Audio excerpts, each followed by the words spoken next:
अस्सलाम वालेकुम friends, welcome back to my channel Laiba health tips.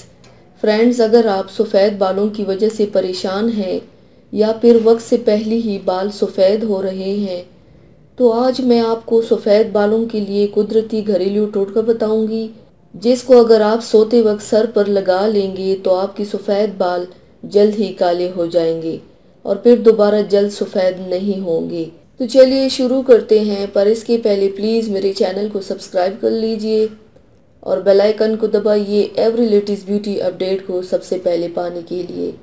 इसके लिए आप लोगों को चाहिए सोने से कबल हस्बे ज़रूरत नारियल का तेल थोड़ा गर्म कर लें और उसमें नियाज़बूल लियोंडर का तेल शामिल कर लें और उसको सर पर लगा कर सो जाएं और अगले दिन बाल धो लें।